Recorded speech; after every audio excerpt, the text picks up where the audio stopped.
Renee, thank you so much. Well, graduates of the class of 2015 will have an average of, get this, $40,000 in student loan debt. And the interest rates continue to rise. So how do you tackle that debt, or better yet, how do you avoid it? Well, here with the answers, we have financial advisor Jamilah McCluney. Good morning to you. Thank you so much for joining us. Thank you for having me. Okay, so $1.2 trillion, just massive debt out there. We all get that trap in college, right? When we get those free offers for credit cards.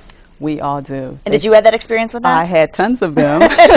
You know, many moons ago in college, I went and I would see the setup. They give us free T-shirts or free Subway gift cards just for filling it out. A coffee mug, sure, I'll sign.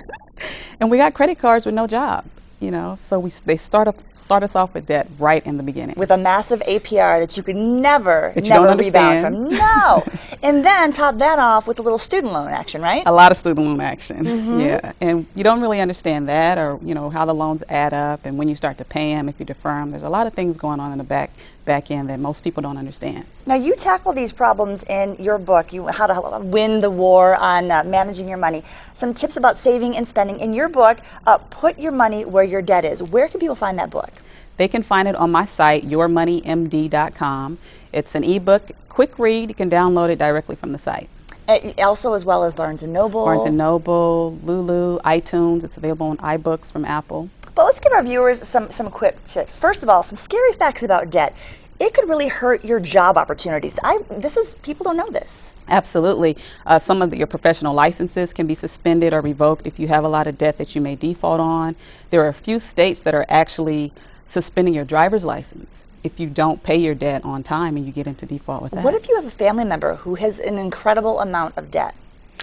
Sometimes I've recently seen studies of someone who's passed away and they have parents who co-sign and they're still liable for that debt even though the person's passed away. So you really need to get a hold on it, and really it's in terms of spending and saving. What are some tips you have for us on spending?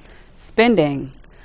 Well, for saving I can say, you know, pay yourself first. Okay. First, 10% off the top. Put it away, out of sight, out of mind. You know, you don't want to put it in a place where you can go and dip back into it and take it out. But make it enjoyable. Don't make it hard. We all want to do things that feel good. So, like take 10% of your check and put it automatically into something? Automatically into a separate savings account. Right. Put it in a shoebox, put it somewhere. People do that often for a vacation, but you're saying put that away, let it accumulate. Yes. Okay. Yes. Also, pay the bills on time. Don't live beyond your means. But my parents always taught me, pay your bills on time. They are nothing to trifle with. Nothing. You know, some people like to ignore it or kind of act like it doesn't exist. Right. So they don't open the mail, they don't open the statements, and it gets behind. And you do know the credit cards these days, they say this is your due date. It's always on the 15th of the month, just like rent. Yes. You know when to pay it. And also, tell me about some ways to save. You say make it fun. Create a game with it. Yeah, I'm a competitive person, so if you have a partner or a spouse, you know, see who can save the most money and, you know, have a goal that you're saving up for. And then also, what about consolidation? Pros and cons in that. Who should consolidate their debt? It depends on the rate that you can get. If you have a higher rate on your interest, your debts that you could have, then it may be a good opportunity to consolidate and get a lower rate, but then you have to see how that will affect you over time. It may extend your payments, it may extend the time, over time that you eventually have to pay.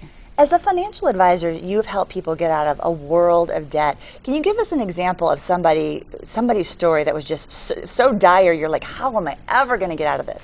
I have recently a pharmacist who was a client, and she had seen her student loan debt rise. As she's been making payments for 2 years, her balance is continuing to go up. It's at $213,000 right now. And what she found was the payment that they put her on, she wasn't even making the principal and interest payments. So she's just basically sending money in that's not covering anything, and that's why the balance has been going up. So it's really important to understand the terms of your loan and what you have and how that's going to affect you. And you can help us with that if you download Jamilah's book on yourmoneymd.com. Again, the book is called Put Your Money Where Your Debt Is. Quick read. We all want to save money, right? Right. Where else would you want to put your money? Put it where your debt is. Exactly. Jamilah McCluney, thank you so much. We so certainly much. do appreciate your time. Thank you for having me. All right, save that money.